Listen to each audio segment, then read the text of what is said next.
Hola Jorge, me llamo Ámbar y es un placer estar aquí como tu hermana y como madre de 4 niños, para los que, además de su tío, eres su pediatra desde que nacieron.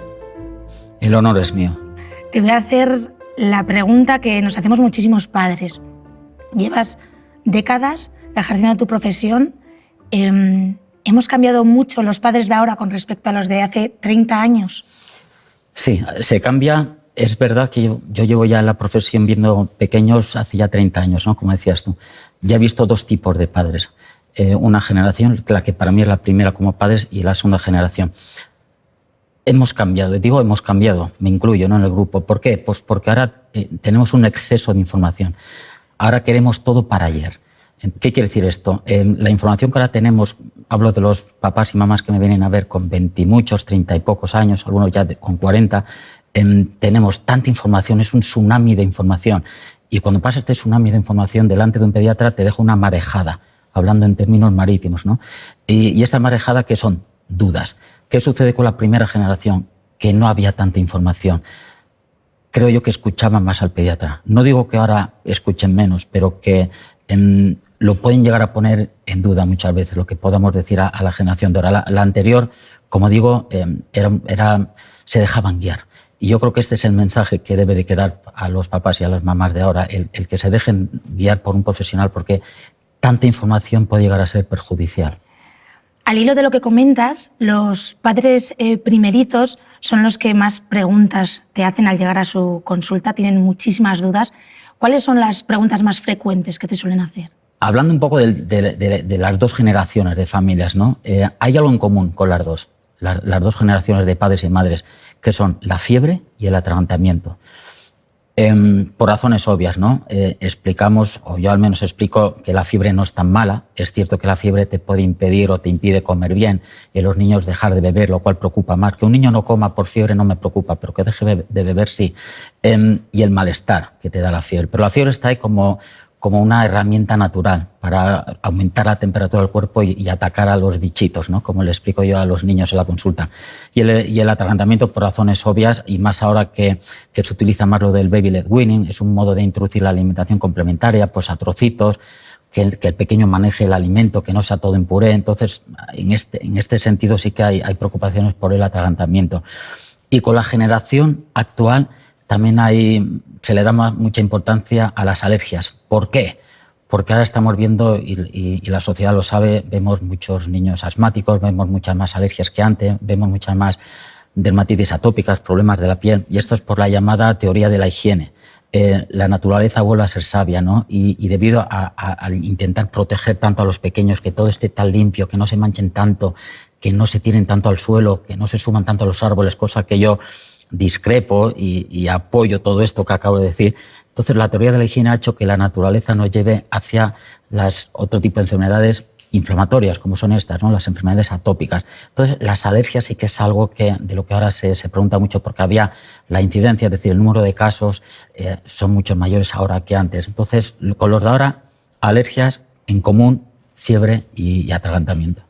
Ahora que sacas el tema de los alimentos sólidos, sí que es verdad que como padres, cuando tu hijo va creciendo y de repente llega el momento de introducir los alimentos sólidos, ¿no? Pues siempre te entra la duda, ¿será pronto, será tarde? Claro. Con el tema del gluten, el pescado, el huevo y lo que comentas tú con las alergias. ¿Qué recomiendas tú? ¿Qué no recomiendas? Bueno, en este sentido, las sociedades importantes, Sociedad Española de Pediatría, la Sociedad de Gastroenterólogos a nivel internacional, incluso han llegado a discrepar, ¿no?, a medida que pasa el tiempo. Pero hay cosas en común. Es cierto que como la lactancia materna, empezando desde el principio no hay nada, hasta el sexto mes de vida, si se puede, exclusiva. Pero claro, no todo es precioso, ni el cielo es azul siempre. Hay muchos condicionantes que pueden hacer que una mamá no pueda dar el pecho exclusivamente hasta los 6 meses. Tampoco hay una edad para dejarlo. Estoy hablando solo de la lactancia materna. Muchas veces me dicen, Jorge, es que la OMS recomienda hasta los 2 años, como si se lo das hasta los 3 o hasta los 4 años, no hay problema. Esto es una decisión de dejarlo entre la madre y el pequeño o la pequeña. A la hora de introducir alimentos, pues es obvio que hay que hacerlo poco a poco, por el tema, lo que hablábamos antes de las alergias. Yo, por ejemplo, el gluten lo introduzco a partir del 6º mes de vida. Alimentos pues como el huevo, empiezo con la yema al 8º mes de vida, luego la clara al año. el tema de la leche entera de vacas, hay que darla, por ejemplo, pues a partir de los 12 meses. Luego hay otros, las legumbres famosas, ¿no? Que siempre nos preguntan, pues a partir del 9º o 10º mes. Básicamente a partir del año yo soy de los que digo que se le puede dar de todo menos el marisco. Con esto, con el marisco hay que tener un poquitín de cuidado. Yo no introduzco a los 2 años, pero no estoy en posesión de la verdad. Yo sigo guías y como siempre la pediatría es un mundo de la medicina donde incluso entre los profesionales puede haber distintos modos de ver la introducción de alimentos, de ver incluso los diagnósticos, de ver incluso tratamientos. Pero en general, lo que acabo de decir en cuanto a la introducción de alimentos es lo que yo veo más acertado. Has hablado de la lactancia materna. Hay madres que no pueden dar el pecho, ¿no? Para las que no es una elección, no hay otra opción, no puedes dar el pecho. Esto es. ¿Qué les dirías? Porque muchas de ellas se sienten culpables. Así es, muchas no, pues casi todas. Es verdad que entre los consejos que ya te están dando durante el embarazo, las matronas que hacen un trabajo extraordinario, la sociedad en sí, ¿no? Como que la famosa culpabilidad, te pueden hacer sentir culpables de que si no le das el pecho eres una mala madre. Sobre todo este tipo de decisión, si le dio el pecho o no, suele aparecer al poco de nacer el bebé. Al poco quiero decir que todavía las hormonas, en los cambios hormonales tan potentes que hay cuando nace tu pequeño, tu pequeña, que te entristece, la famosa depresión posparto, a todo esto se acumula el sentimiento de culpabilidad tan terrible, ¿no? Pues yo les tranquilizo, les suelo decir que estén tranquilas, sobre todo que disfruten del bebé. Siempre lo intentamos, estas conversaciones yo les reviso cada semana porque veo por dónde pueden ir los tiros. Hablamos desde mamás que por enfermedades que han aparecido repentinas pues no le pueden dar el pecho. Hablamos de mamás donde por tema laboral tampoco les es posible o han de dejarlo.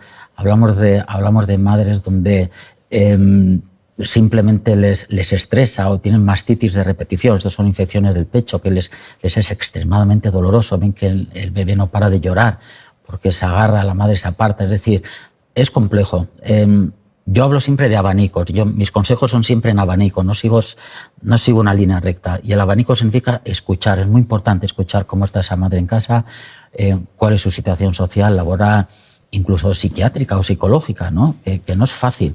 Y como vivimos en un mundo, para mí, mal llamado desarrollado, entonces pues hay otras herramientas, ¿no? Como la lactancia artificial, que sí, por supuesto, si hace falta echaremos mano de ella, o la lactancia mixta, donde podemos compaginar la lactancia materna con la lactancia artificial. Pero sobre todo que se relajen, que dejen ese saco de culpabilidad fuera. Y que me echen a mí la culpa de todo, que si a la familia hay alguien diciéndole es que no lo estás haciendo bien, es increíble que no le des el pecho, Jorge me ha dicho que esté tranquila, que hay más opciones. Entonces, para mí eso es muy importante. ¿Por qué? Porque el tiempo vuela, el tiempo pasa rápido, el bebé, el momento del bebé va a pasar rápido y es muy bonito disfrutarlo. Y si lo mal disfrutas porque no estás haciendo, crees que no lo haces bien al no dar el pecho, no merece la pena. Así que sobre todo, culpas fuera, hablar con el pediatra, que es la persona que creo mejor te puede aconsejar. Yo cuando presencio este debate, ¿no?, entre diferentes madres, siempre les cuento que yo descubrí una tercera variable con el nacimiento de mis hijos gemelos, que fueron grandes prematuros, como sabes. Y bueno, a ellos yo no les pude dar el pecho por circunstancias, porque yo estaba también mal. Muy mal. Y recibieron leche materna donada. Claro. Y para mí fue un regalo. Nadie me había enseñado que eso existía. De hecho, siempre digo que nadie te enseña a ser madre antes de tiempo. Y me pareció un acto de generosidad increíble. Entonces, cuando veo a madres, ¿no?, pues hablar sobre el tema de si es mejor o peor, pues yo digo, pues en mi caso es que recibieron la leche de otras madres, ¿no?, que fueron muy generosas. Respecto a los bancos de leche materna, me encanta que hayas sacado el tema porque es algo yo creo que es algo desconocido. Las mamás enseguida me hablan de pasar a leche artificial, que en ocasiones, por supuesto, hay que hacerlo.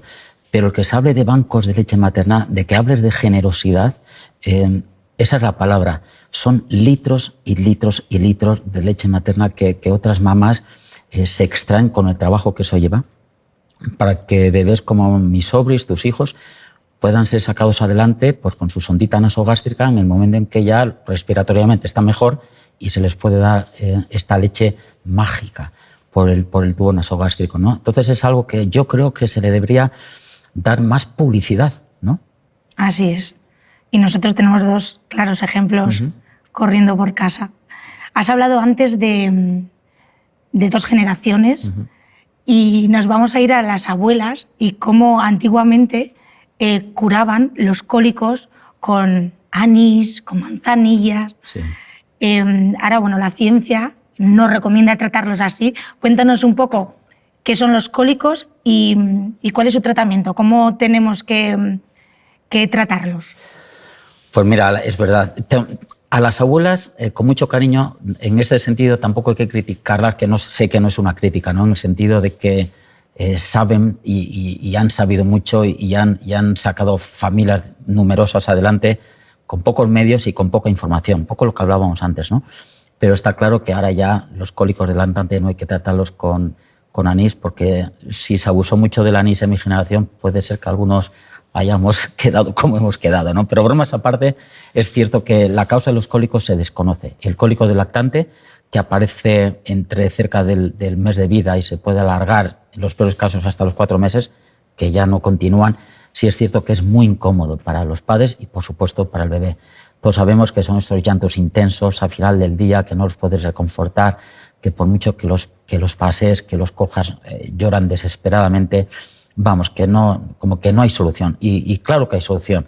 Se desconoce la causa, como digo, hay muchos estudios. Se hablan desde hormonas hasta más frecuente psicosocial. Hay estudios psicosociales donde parece que son más frecuentes en los padres y madres primerizos, porque reciben ese nerviosismo de los papás y ese nerviosismo que perciben de los papás y las mamás, pues alargan el tiempo del cólico. Inmadurez digestiva, incluso reflujos, ¿no? Los pequeños, la puerta de entrada del estómago no se les cierra bien del todo por inmadurez y bueno, la leche sube con esta acidez que tanto les molesta. O sea, es un cúmulo de cositas.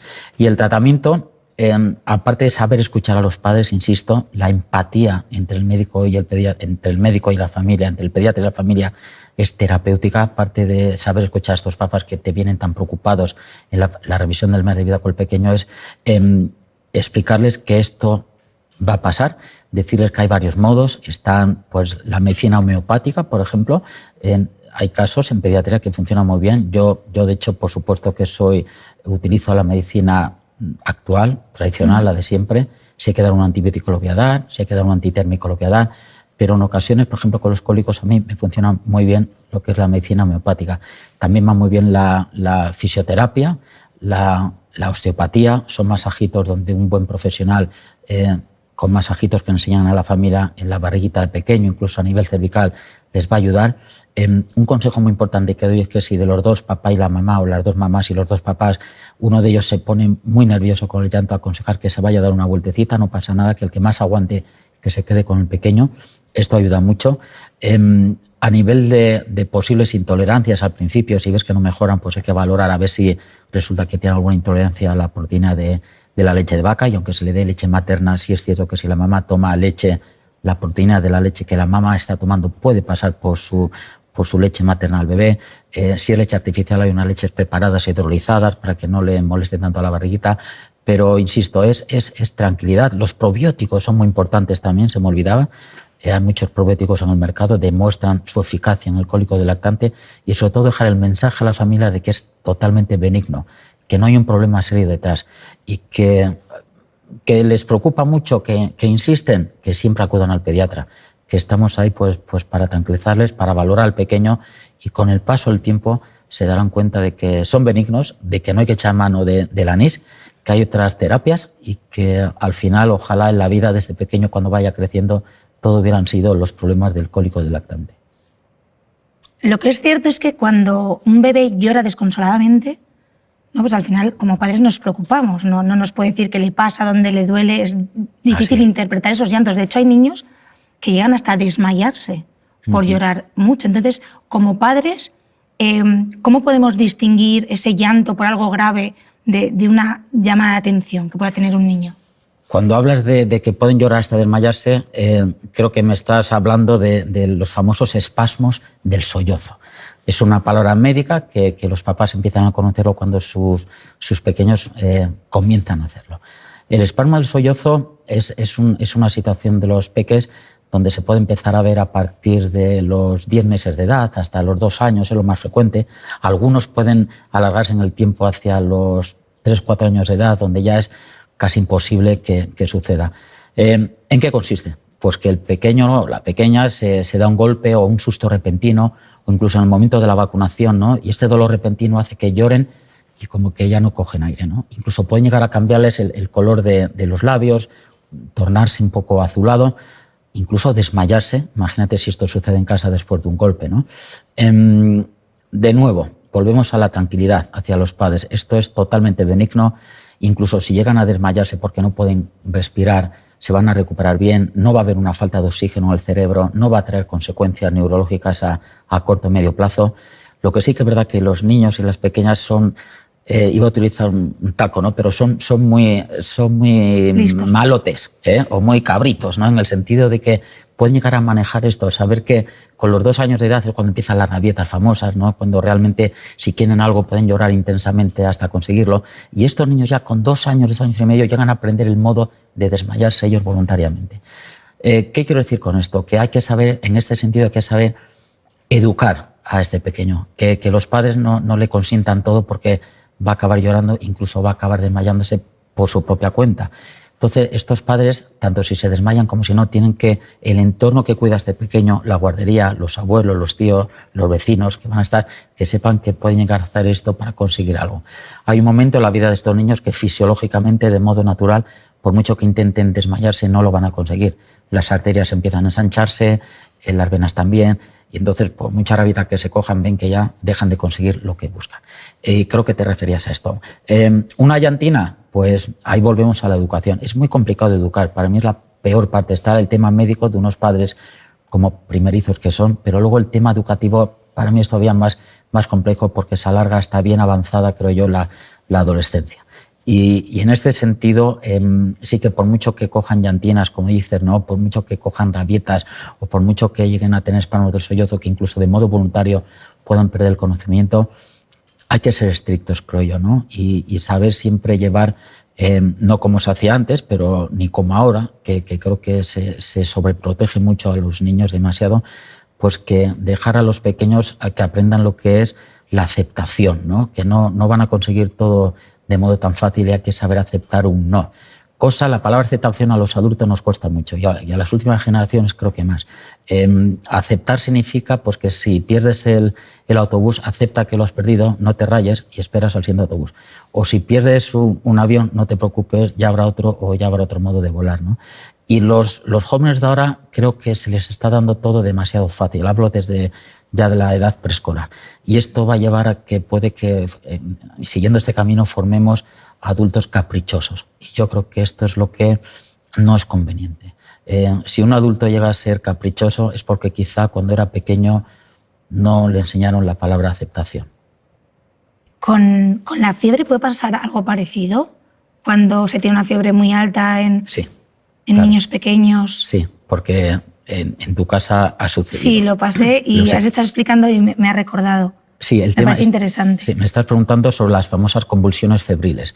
La fiebre, como decíamos al principio de la charla, es algo natural, que por supuesto puede ser, de hecho es bueno para que se peleen contra los organismos. Y hablábamos antes de que la fiebre sí que te crea un malestar que tiene sus consecuencias, por eso hay que tratar la fiebre, ¿no? Pero el tema de las convulsiones febriles es otra historia. Las convulsiones febriles también se dan en los jóvenes y es una situación donde por una subida brusca de temperatura pues convulsionas. Es muy parecido a un ataque epiléptico que no tiene nada que ver. Y por supuesto se pierde el conocimiento, pero se pierde el conocimiento durante 1 o 2 minutos. Afortunadamente la mayoría de las convulsiones febriles se llaman convulsiones simples, por esto mismo. Luego están las complejas, que son más raras, que duran más de 5 minutos, 10 minutos. Y en estos casos, cuando sucede por primera vez, literalmente los padres creen que el pequeño se está yendo, está muriendo, porque es duro ver cómo tu pequeño convulsiona por fiebre, ¿no? Pero también luego, como pasa con la pediatría de los niños, se recupera en pocos minutos y a veces en menos de 1 minuto y al ratito vuelven a jugar. Pero por supuesto en estos casos hay que acudir al hospital pues, para que vean el origen de la fiebre y para que tranquilicen a las familias, porque de 3 niños que tienen una convulsión febril, de esos 3, 1 puede volver a tener otra, es decir, el 33%. Si te ha pasado por primera vez con tu pequeño, tienes posibilidades de que vuelva a suceder. Y entonces como que aprendes, ¿no? Que empiezas ya a preguntar y gente alrededor tuyo tiene familia cercana que les ha pasado esto. Y insisto, no tiene nada que ver con la epilepsia, no hay ningún problema neurológico a corto o medio plazo y son bastante frecuentes. Otra de las cosas que nos preocupa a los padres, y seguro que atiendes a muchísimos padres en tu consulta con este tipo de preguntas, es: oye, doctor, mi hijo no gatea, no balbucea, creo que no escucha bien. Siempre como que estamos preocupados porque nuestro hijo tenga algún tipo de trastorno del neurodesarrollo, ¿no? Sí. ¿Y en qué momento tenemos que estar alerta realmente? ¿Cuándo? Porque sí que es cierto que hay que estar pendiente, ¿no? Sí. Hay que estar pendiente, pero sin que eso, volvemos al paso del tiempo, ¿no? Sin que eso sacrifique el disfrutar del pequeño. En ese sentido, porque a veces buscamos donde no hay. Y eso también es importante dejarlo claro, ¿no? El pediatra ya por eso están las revisiones del niño sano, que son súper importantes. Si un profesional sanitario sabe lo que es normal, distinguirá rápidamente lo que es patológico, lo que es enfermedad, ¿no? Y con el desarrollo neurológico sucede lo mismo. Es importante las revisiones, es importante preguntar a las familias, a la revisión de los 5 meses, por decirte algo, tampoco me quiero extender, ¿no? Pues preguntar si ya intenta girarse o no, o lo hace incluso cuando está en boca arriba. Es importante preguntar si ya se queda sentadito solo, si le colocas tú, no es que se tenga que sentar solo, pero si se queda sentadito solo con 8 meses de edad. Preguntarle si intenta gatear, que el tema del gateo es otra situación de la que podemos extendernos un poco. Si intenta gatear con 10 meses de vida, que no todos los bebés tienen que gatear, que quede claro. Si a los 10 meses de edad ya se quedan agarrados los muebles y se desplazan, el tema del habla, cuando empiezan a decir palabras, esto es muy importante. Si el pequeño está creciendo en una familia donde se hablan 2, 3 o incluso 4 idiomas, estos niños siempre van a tardar más en hablar, hay que tranquilizarles. Es fascinante la diferencia entre las chicas y los chicos, las niñas y los niños. Las niñas, desde que nacéis hasta la edad senior, sois bastante más espabiladas que los niños y los hombres, y esto se demuestra en el desarrollo, mucho más avanzadas desde bien pequeñas a la hora de hablar, ¿no? En este sentido, por ejemplo, hay un tema que, aparte del tema de hablar, es el tema de las relaciones sociales. Yo ahí sí que le doy más importancia. Un niño para andar puede andar desde los 10 meses de edad hasta los 18, 19 meses, edad tope, ¿no? Pero las relaciones sociales, es cierto que genéticamente un pequeño tiene derecho a ser tímido, porque igual su padre o su madre lo es, que esto se hereda, tiene derecho a gustarle estar solo de vez en cuando, a su rollo, ¿no? Pero socialmente, estoy hablando de los trastornos del espectro autista, socialmente sí que tanto las guarderías como las familias sí que tienen que no estar pendientes, pero algún signo de alarma en el sentido de que quizá cuando está en la guardería no es que quiera estar solo un ratito, sino que no se quiere relacionar. A los padres y a las madres les llama la atención que no les dan besos, que no los quieren abrazar, que los llaman y no responden. Por supuesto, hablabas antes el tema de la audición. En estos casos es lo primero que hay que mirar. Incluso la visión hay que mirarlo. Pero debemos tener, cuando avanza el tiempo, sobre todo entre los 12 meses, digamos 15 meses de edad y los 2 años, es cuando el trastorno del espectro autista puede aparecer. Y si una madre empieza con dudas de repetición, que insiste, aunque nos parezca una tontería, y ya no solo hablo del trastorno del espectro autista, el profesional sanitario tiene que prestarle mucha atención. Y ahí es donde yo creo que se puede trabajar muy bien y con unos resultados, incluso, mira qué palabra voy a utilizar, resultados preciosos. Yo he visto niños, pacientes míos con trastorno del espectro autista de varios grados de severidad, como todo en medicina y en la vida, donde actuando rápidamente con grupos de trabajo, con atención temprana. Ahora, claro, yo llevo ya tanto tiempo viendo familias que me acuerdo así de repente de 2 o 3 porque tienen sus carreras universitarias, uno es un gran músico en Baleares, etcétera, ¿no? Entonces, ahí es donde el desarrollo neurológico, cómo se avanza en el habla, andar, etcétera, es importante, pero las relaciones sociales es donde debemos de estar un pelín atentos, porque si se coge a tiempo, el resultado es fantástico. Que se tarda en coger, habrá que trabajar más, pero el resultado también será bueno. Has hablado antes de la madre que cree, ¿no?, que piensa que algo no va bien. Como médico, ¿tienes en cuenta esas percepciones que podemos tener los padres, que no somos médicos, pero que en ocasiones sabemos que a nuestro hijo le pasa algo, lo que pasa es que no sabemos qué y por eso acudimos a un médico? Sí, es un poco a relación con lo que te decía antes, ¿no? Si una madre o un padre te viene con frecuencia con algo que tú piensas al principio que para nada es importante, escúchalo. Un buen médico, ya no hablo de un pediatra, pero un buen médico tiene que buscar más. Si hay algo que por tonto que parezca nos preocupa, hablo de la pediatría, que es mi caso, hay que saber escuchar más. Vuelvo al escuchar. Es cierto que la presión asistencial nos resta tiempo para poder escuchar todo el tiempo que nosotros queremos, pero las madres hay un sexto sentido, fíjate, como la naturaleza, ¿no? Sois la que tenéis la suerte de tener un ser vivo dentro, que me parece fascinante. Entonces, este sexto sentido, como madres, el pediatra lo debe de tener siempre presente, porque hay cosillas que al profesional se le pueden escapar y la madre, que en ningún caso hay que considerarla pesada, o el padre, nos puede dar una pincelada importante para el diagnóstico y tratamiento. Vamos a llegar al momento noche de los niños, ¿no? Acostar a los niños, dormirles. Que si no es bueno dormirles en brazos, o sí, porque mi hijo se duerme en brazos. No, yo le dejo llorar porque se le pasa. No, yo le acompaño porque es mejor acompañarle. ¿Qué recomiendas como padres a la hora de meter a los niños en la cama e intentar que se duerman plácidamente? Bueno, el fascinante mundo de la noche, como decías tú, el fascinante mundo de empezar a dormir con un bebé, un niño que ya no es tan bebé. También. Pues te voy a decir, no hay una respuesta al respecto, te lo puedo asegurar. Yo vuelvo a hablar de los abanicos de respuestas y de posibilidades que doy a las familias. No sigo un camino de dejar llorar al pequeño hasta que ya deja de hacerlo y se duerme. No sigo el camino de que hay que tenerlo en brazos o sacarlo en el coche a pasear por la manzana, por el barrio hasta que se duerma. Hay un abanico. Y al final del día yo le doy mucha importancia al cariño, ¿no? al contacto físico y a lo que le va mejor a esos, al padre, a la madre y al bebé. Que les va bien tenerles dormir los brazos, pues las primeras semanas de vida, los primeros meses de vida va a ser muy bonito. Pero a medida que ese pequeño vaya cogiendo peso, y esto es una realidad, yo he visto madres con tendinitis en la consulta, con molestias de espalda, porque este pequeño empieza a pesar, ¿no? Entonces, estos casos quizás sea conveniente, pues oye, las famosas cunas que están pegaditas a la cama o el colecho. Dormir en la cama con el bebé, ¿por qué no? Que antes se hacía muy poco, ahora yo creo que es lo más normal.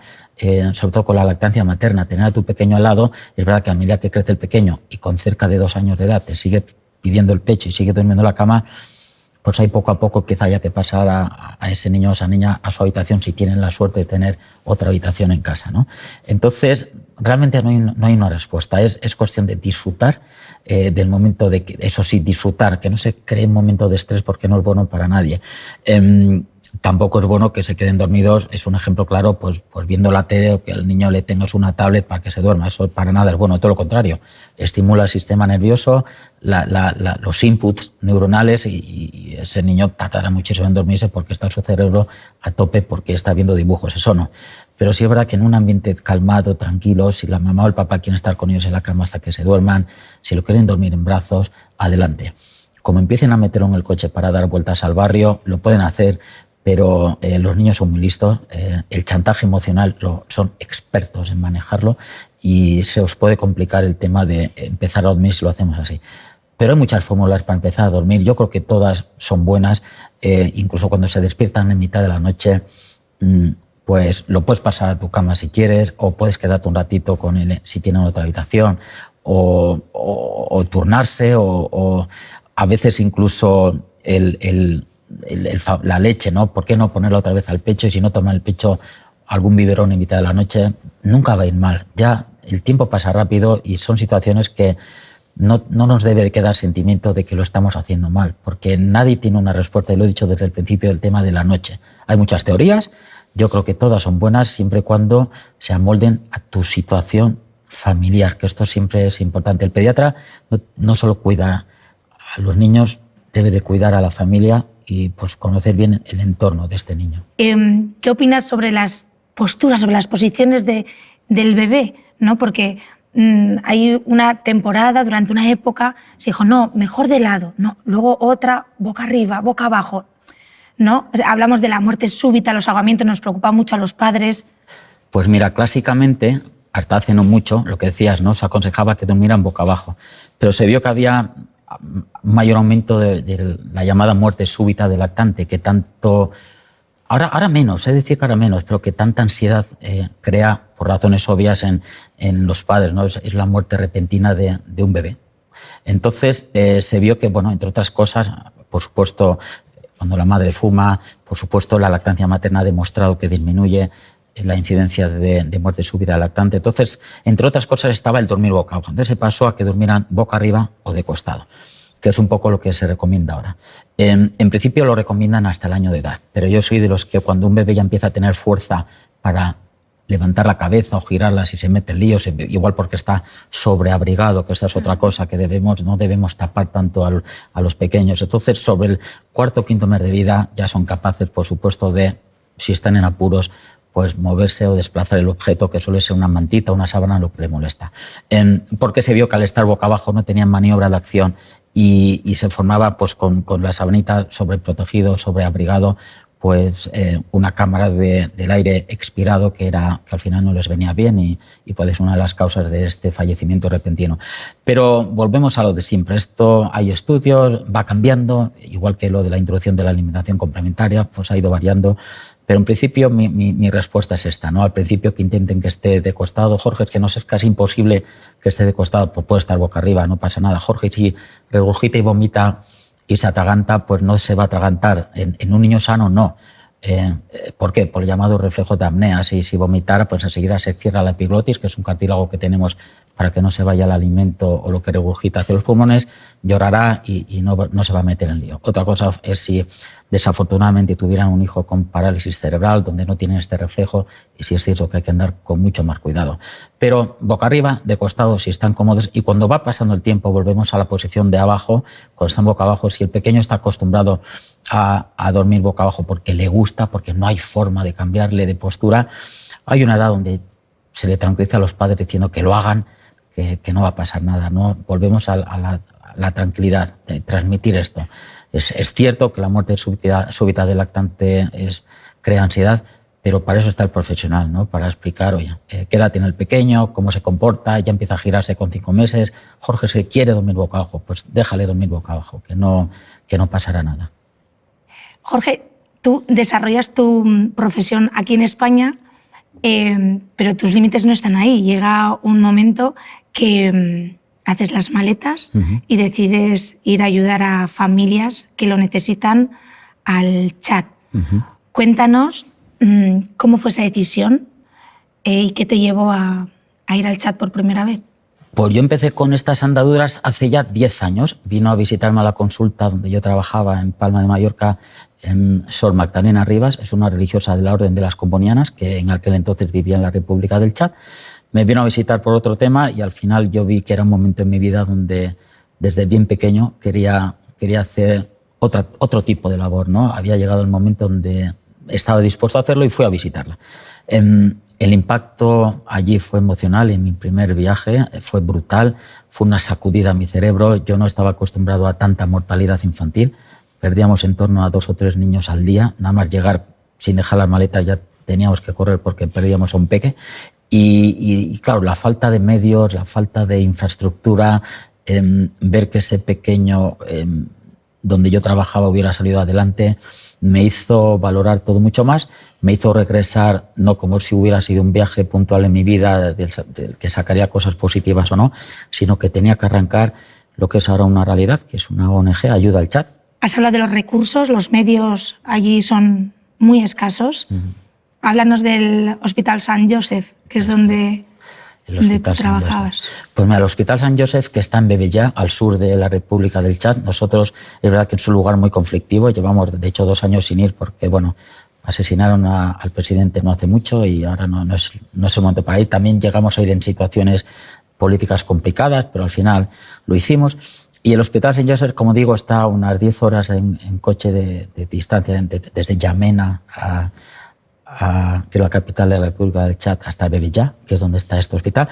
Y el primer hospital que conocimos nosotros pues era algo extremadamente bueno, cero infraestructura. Los niños compartían un bebé enfermo en la cama, en el cabezal, otro bebé en los pies, la mamá de un bebé en el suelo, la otra mamá en el suelo acompañando a sus hijos.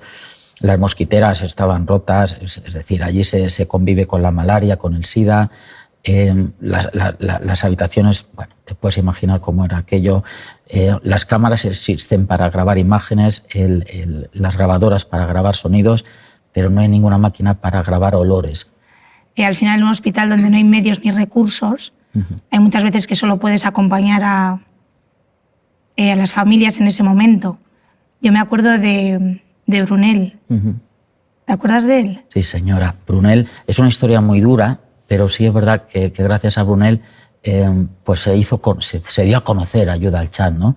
Recuerdo que yo escribía unos diarios para casi de modo terapéutico, ¿no? Yo acababa el día y escribía lo que había vivido, lo escribía en caliente. Y fue tan impactante que golpeó los grandes periódicos. Fue bastante mediático, ¿no? Mis blogs, pues quizá por la dureza del texto, ¿no? Pero por una realidad que como que se desconoce o como que nos damos la vuelta y no queremos escuchar, ¿no?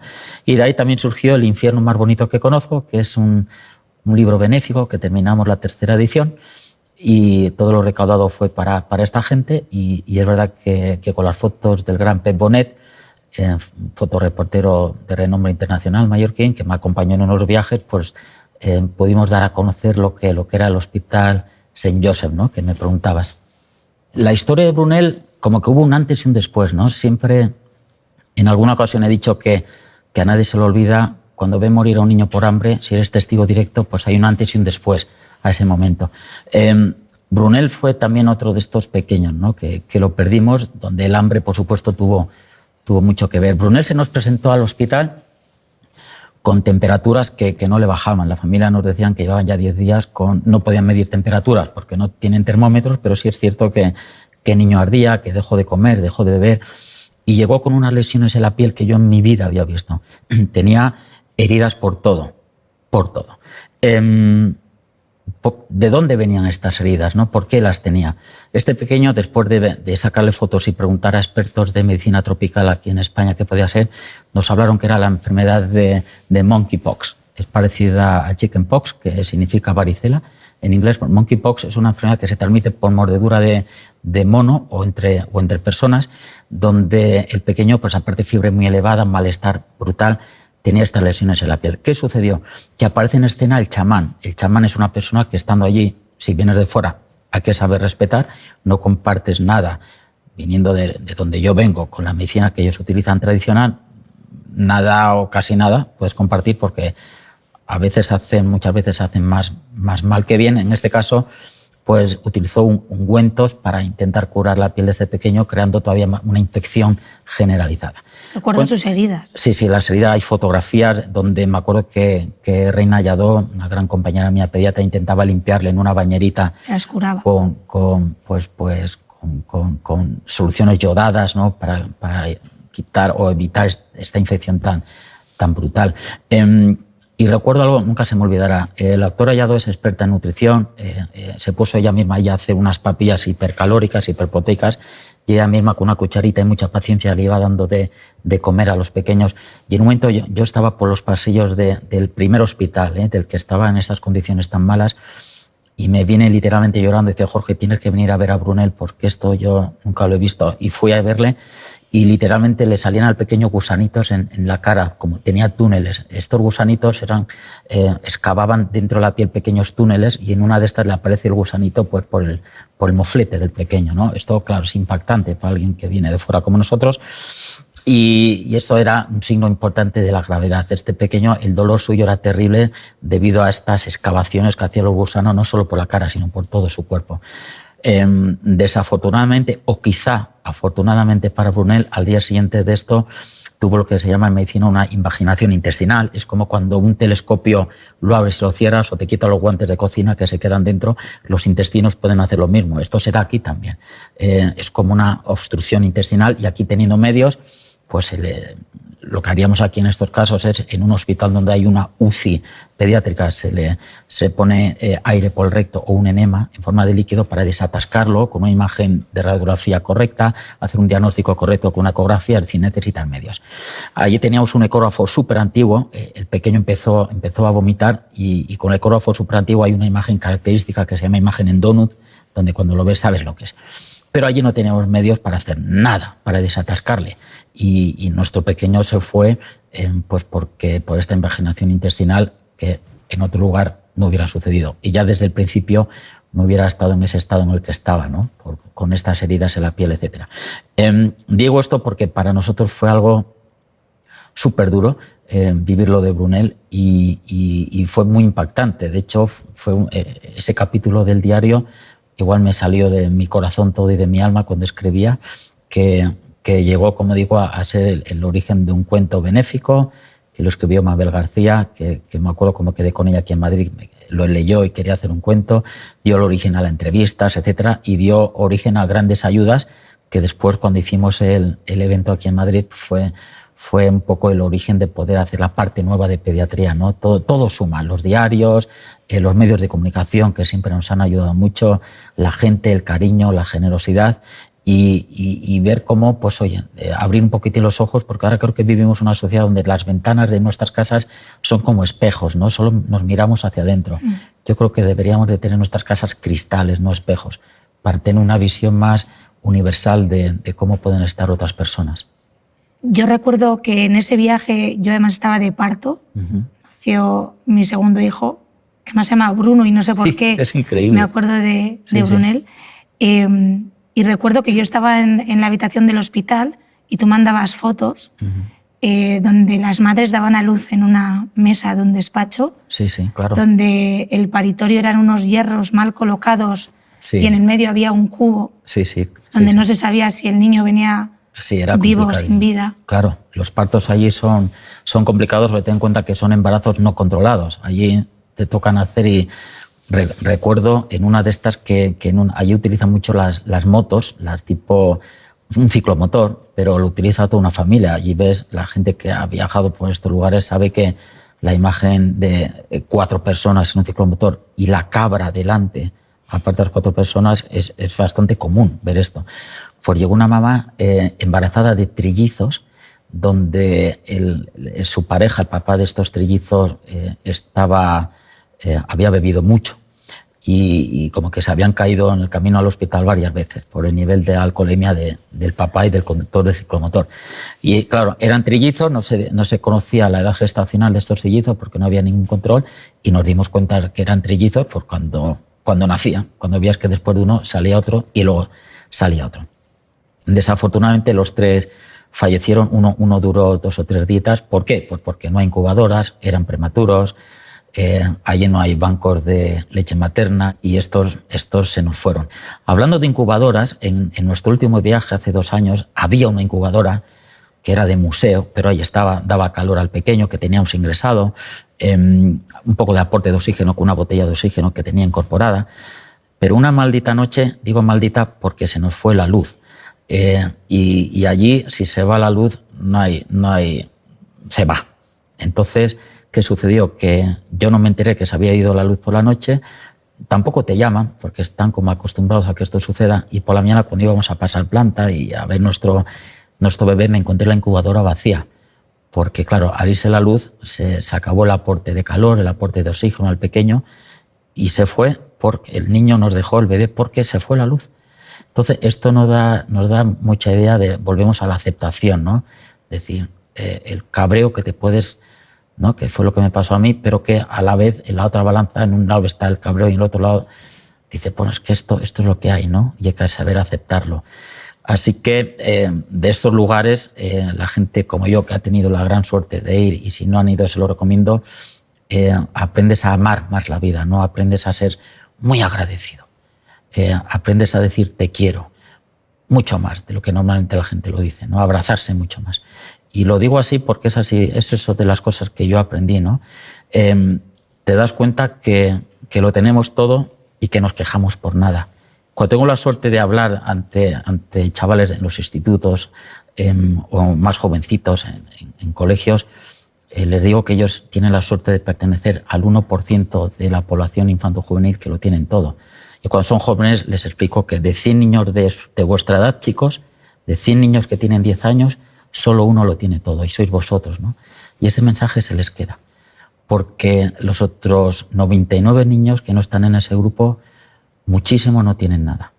Y es fascinante cómo te agradecen cualquier cosita que haces por ello y cómo te sonríen y cómo aceptan, porque quizá no conocen otra cosa, cómo aceptan el no tener nada. Te das cuenta que cuando crees que todo se acaba, sacas fuerza, ¿no? para continuar. Y esto es otro aprendizaje de esta gente de allí, ¿no? Te transmiten fuerza, te transmiten energía, ves que no lo tienen fácil. Y entonces, como que te inspiran una fortaleza, te empujan hacia la fortaleza, ¿no? Como que te obligan a ser más fuerte. Y es un poco lo que yo he tenido la suerte de aprender en estos lugares. Recuerdo cuando nos contabas que allí la gente llega al hospital después de caminar kilómetros y kilómetros. Claro. ¿No? Aquí cogemos el coche y a los 10 minutos... Allá amanece sobre las 4, hablo de la República de Chad, amanece sobre las 4 de la mañana, 4:30, entonces cuando sale la luz es cuando comienzan a andar con su niñito enfermo y durante 5 o 6 horas de andar llegan al hospital en unas condiciones donde yo veía esas caras de los padres sin ojos brillantes, ¿no? sin lágrimas por la sequedad del terreno, ¿no? Con la boca seca, extenuados, ¿no? y con un niño que llegaba no porque acababa de tener fiebre la noche anterior, sino que quizá llevaba mucho tiempo luchando contra la malaria, se había complicado porque probablemente tuviera también SIDA, el SIDA es muy frecuente allí, se le añade la malnutrición, se le añade quizá la acción del chamán, ¿no? Entonces llegan en situaciones, llegan tarde, muchos llegan tarde. Y entonces, por eso la mortalidad es tan alta, porque llegan tarde, en nuestro caso es un hospital, el único hospital. Imaginaos la Comunidad de Madrid pues con solo un hospital, al que además no tienes medios para acudir. Tienes que hacerlo andando o en un ciclomotor, si tienes la suerte de tener uno. Muchas familias hacían unos carritos de madera para llevar al abuelo en carrito hasta el hospital. Y además no solo llevaban al abuelo, sino que igual tenían que llevar a sus 2 o 3 hijos. Las familias duermen en la calle, en el hospital. Al principio no había cuarto de baño, teníamos que esquivar las heces de los familiares para llegar a la habitación de los pequeños. Luego ya hicimos unos baños en el nuevo hospital. O sea que, como veis, es otro mundo al que yo definí el infierno más bonito que conozco. Por eso mismo, porque ese infierno para mucha gente y para mí, a mí personalmente, me enseñó las mejores cosas que conozco como persona. Los niños llegan desnutridos. Ajá. Porque también no hay una tradición, ¿no? Cuando no hay alimentos para todos, ¿cómo se reparte la comida entre las familias? ¿Te acuerdas de esto, eh? Me acuerdo de todo. Sí, no se olvida esto. Allí tradicionalmente tienen muchos hijos, son familias muy numerosas, están, no sé si utilizar la palabra, están acostumbrados a perder hijos. Sufren, ¿eh? Cuando lo pierden también sufren, no es que sufren. Hay una tradición que también la voy a meter, que es que cuando fallece un niño, esa misma noche que muere el niño hacen el amor para engendrar otro niño. Es obligatorio. Es un poco la tradición. Y lo de la comida, primero come el padre, si sobra alimento, come la madre, y si sobra alimento, come los hijos de mayor a menor edad. Es decir, que el 5.º hijo pequeño no suele tener nada para comer. Y esto yo lo he visto. Y fue fascinante cómo un niño de estos pequeños en el hospital, incluso en el hospital las familias continuaban con esa tradición. Cocinaban fuera del hospital, ¿veis? Sus fogatas con sus cazuelitas y come el padre, come la madre y el niño que está enfermo, el más joven, sigue siendo el último en comer. Y hay una foto fascinante de Pep Bonet donde un pequeño está con una cuchara de madera comiendo lo que le había sobrado, que era el niño que estaba enfermo. Y cuando yo voy a ver a este pequeño y la madre le da la cazuelita, coge así con la cuchara el niño y lo que hace es me ofrece a mí lo único que quedaba de comida para él. Eso es generosidad. Y esa es una de las tradiciones. Hay muchas que desconocemos, pero una de ellas es esa. Y a mí me marcó. Como ir al chamán antes de acudir a un hospital. Llegan cansados, después de andar kilómetros, llegan desnutridos y llegan después de una visita al chamán Claro. que en la mayoría de los casos, por no decir en todos, no ha hecho más que empeorar las cosas. Sí, sobre todo empeorar las cosas.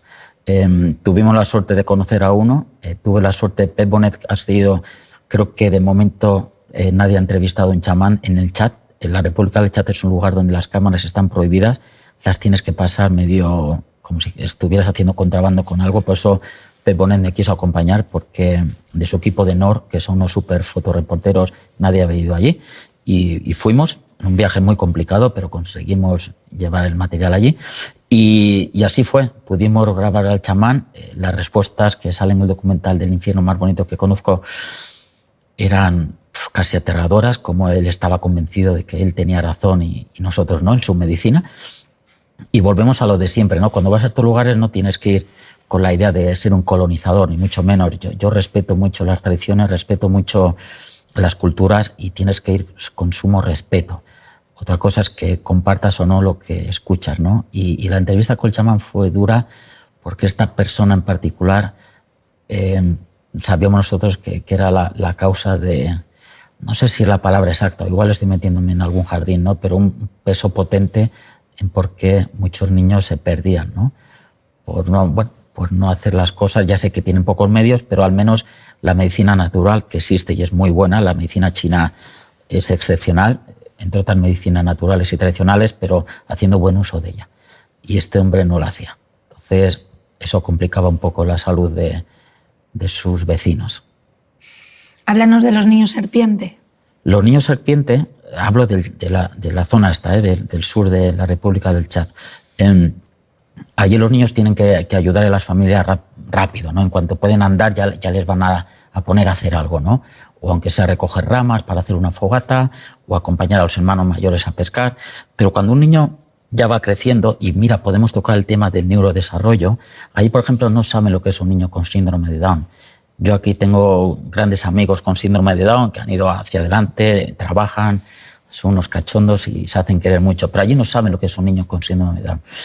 Y conocimos a un pequeño que recuerdo que era una pareja que cada vez que tenía un bebé lo perdían, y por fin tuvieron su bebé, y además lo llamaron como un expresidente de la República Francesa, Mitterrand, y nuestro pequeño Mitterrand tengo fotos de él, era un niño con síndrome de Down, pero ellos no lo sabían.